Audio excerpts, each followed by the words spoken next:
لگتا یہی ہے کہ ٹرمپ کا بہت زیادہ کانفیڈنس ہے اور بڑا ٹرسٹ ہے ان کی کریڈیبلٹی پر، ان کی کیپیسٹی کے اوپر۔ آپ جانتے ہیں کہ امریکن پریزیڈنشل الیکشن کے دوران ایلون مسک رائٹ ہینڈ تھے ٹرمپ کے۔ ٹرمپ کا جو ریفارمز کا ایجنڈا تھا، جو ڈاؤن سائزنگ کہہ لیجئے، کٹنگ کہہ لیجئے، سسٹم کو ریفارم کرنے کی بات تھی، وہ ایلون مسک کو بہت سارے اختیارات دیے گئے۔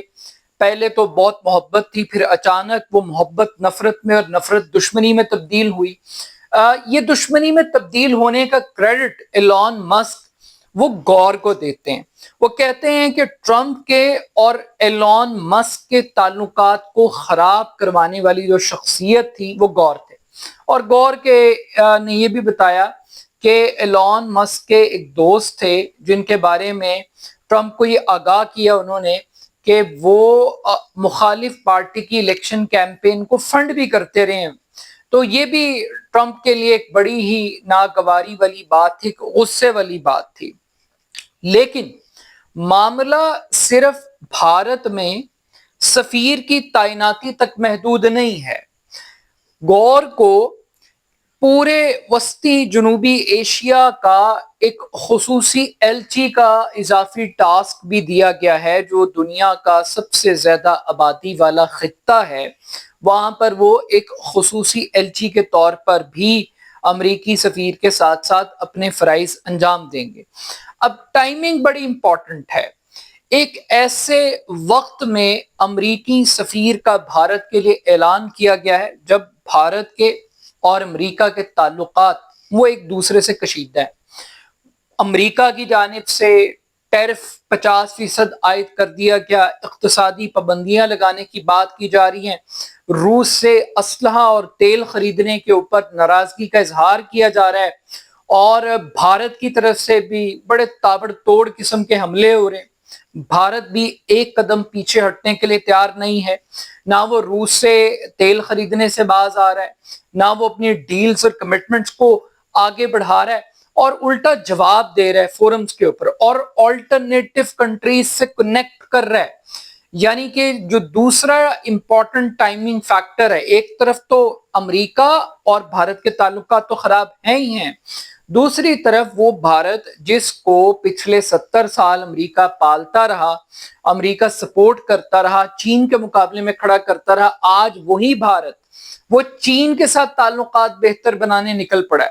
اور ابھی پچھلے ہفتے چینی وزیر خارجہ نے بھارت کا دورہ کیا، اور 7 سال کے بعد اب مودی بطور وزیر اعظم وہ چین کا دورہ کریں گے اور ایس سی او کانفرنس میں شرکت کریں گے، اور ایک نیا گلوبل پولیٹیکل آرڈر وہ ہمیں بنتا ہوا دکھائی دے رہا ہے۔ اب یہ جو گلوبل پولیٹیکل آرڈر ہے، یہ ٹرمپ کے لیے ایک بہت بڑا تھریٹ اور چیلنج ہے کہ ٹرمپ بجائے اس کے کہ اس کی سختیاں، اس کی پابندیاں اور اس کی ٹیرف پالیسی وہ بھارت کو کمزور کرتی، بھارت کو مجبور کرتی کہ وہ کام نہ کرے جو ٹرمپ کو پسند نہیں ہے، مگر یہاں الٹا ہو رہا ہے کہ وہ جتنی پابندیاں لگا رہے ہیں، جتنی سختیاں کر رہے ہیں، بھارت اور بھاگ بھاگ کر ان تمام ممالک سے رابطہ کر رہا ہے جو ٹرمپ کے اور امریکہ کے خلاف ہیں۔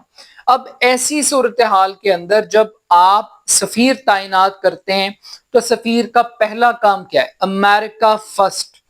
ٹریڈ ایگریمنٹ دونوں ملکوں کے درمیان نہیں ہو سکا، تجارتی پابندیاں لگ رہی ہیں، تعلقات دن بدن کشیدہ ہو رہے ہیں، تو کیا نئے سفیر وہ امریکہ اور بھارت کو جوڑ سکیں گے، دونوں کے تعلقات میں بہتری لا سکیں گے؟ ایک بہت بڑا سوال ہے۔ اور جہاں تک انڈین ایپٹیچیوڈ کی بات کی جا رہی ہے، وہ یہ تاثر دینے کی کوشش کی ٹرمپ نے۔ دیکھیے جنوری سے جو سفیر کا عہدہ تھا وہ بھارت کے اندر خالی تھا، اور تعلقات چل رہے تھے، کمزور ترین سطح پہ چل رہے تھے، برے چل رہے تھے، جیسے بھی چل رہے تھے، مگر یہ جو تعیناتی ہے یہ بھارت کو تسلی دینے کے لیے ہے کہ نہیں جناب، ہم آپ کے ساتھ چلنا چاہتے ہیں، نئی پارٹنرشپ کرنا چاہتے ہیں، اور ہم نئے ایونیوز تلاش کرنا چاہتے ہیں۔ مگر لگ یہ رہا ہے کہ اب بھارت کو امریکہ کی کوئی خاص پرواہ نہیں ہے. بھارت کو ایک بات سمجھ میں آ گئی ہے کہ بھارت ایک بڑی اکانومی ہے, ایک بڑی پاپولیشن کا سائز ہے, اور اس وقت بھارت کو جھٹکا ضرور لگے گا, لیکن وہ جھٹکا اتنا بڑا جھٹکا نہیں ہے کہ بھارت امریکہ کے آگے ڈھیر ہو جائے. اور جو انڈین نیشنلزم ہے, جو ان کی پچھلے 70 سال کی پالیٹکس ہے اگینسٹ پاکستان, اس میں کوئی تبدیلی نہیں ہے. مثال کے طور پر آج امریکی وزیر خارجہ کی تعیناتی جب ایک طرف ہو رہی تھی, اناؤنسمنٹ ہو رہی تھی, تو دوسری جانب بھارت کے وزیر خارجہ وہ جے شنکر وہ ایک انٹرویو دے رہے تھے اور ایک فورم سے گفتگو کر رہے تھے, اور انہوں نے واضح طور پر یہ کہا کہ ہم کسی بھی صورت پاکستان اور بھارت کے درمیان کسی تیسرے فریق کی ثالثی کو قبول نہیں کریں گے. یہ براہ راست پیغام تھا ٹرمپ کو, جن کو پاکستان نے نوبل انعام کے لیے نامینیٹ کیا.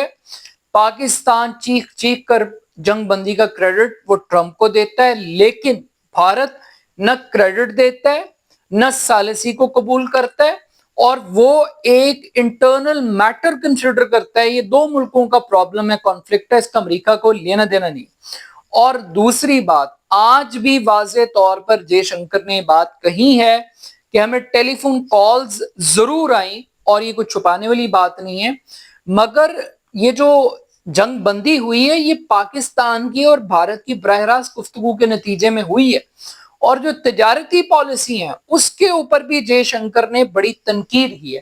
تو اس سے آپ کو ایک ایپٹیچیوڈ کے پتہ لگ رہا ہے کہ بھارت سلنڈر کرنے کے لیے تیار نہیں ہے, بھارت فلیکسیبلٹی کے لیے تیار نہیں ہے. بھارت نے سٹینڈ لے لیے, اور بھارت یہ جانتا ہے کہ ٹرمپ کو, اچھا ایک چیز بڑی اہم کہی ہے کہ یہ پہلا امریکی صدر ہے جو عوامی انداز میں خارجہ پالیسی کو چلا رہا ہے, which means کہ جب آپ عوامی انداز کے اندر چلاتے ہیں تو آپ پاپولر ڈیسیژنز کرتے ہیں. تو اس کا دوسرا مطلب یہ ہے کہ جو ٹرمپ کے ڈیسیژنز ہیں وہ صحیح ہیں یا غلط ہیں, اس سے امریکہ کو کوئی فائدہ ہو رہا ہے یا نہیں ہو رہا ہے. ایک بات طے ہے کہ یہ سارے کے سارے اقدامات یہ عوامی سٹائل کے اندر آ رہے ہیں, تو اس کے اوپر وہ بڑے سرپرائز ہیں کہ خارجہ پالیسی وہ عوامی انداز میں نہیں چلتی. But still at the end of the day نئے سفیر کا نامینیٹ ہونا ایک سمبولک ویلیو ہے, ایک جسچر ہے, اور جس شخص کو آپ تعینات کرتے ہیں اور اتنی کریٹیکل سچویشن میں آپ بہت ناپ تول کر سوچ سمجھ کر یہ کام کرتے ہیں. اور اس میں ایک اسرائیل فیکٹر بھی ہے اس تعیناتی کے اندر, اور وہ فیکٹر یہ ہے کہ جو سرگئی گور ہیں ان کی والدہ کا تعلق اسرائیل کے ساتھ ہے. تو اس طرح سے یہ کہا بھی جا سکتا ہے, کچھ لوگ کلیم کر رہے ہیں کہ وہ باقاعدہ جوئش لابی کا پارٹ ہیں, اور اتنی مختصر اور چھوٹی عمر کے اندر انہیں ایک بہت بڑی ذمہ داری دی جا رہی ہے. تو یہ ان لابیز کا بھی کمال ہے. بٹ سٹل دیکھتے ہیں کہ اس سے کیا امپیکٹ پڑتا ہے. وہ ٹرمپ کا دایاں ہاتھ ثابت ہوتے ہیں یا سانپ ثابت ہوتے ہیں بھارت کے لیے, یہ تو آنے والا وقت ہی بتائے گا. اپنا فیڈ بیک مجھے ضرور دیجیے گا. میرے YouTube channel AR Khan official کو ضرور سبسکرائب کیجیے گا. بہت شکریہ. اللہ حافظ.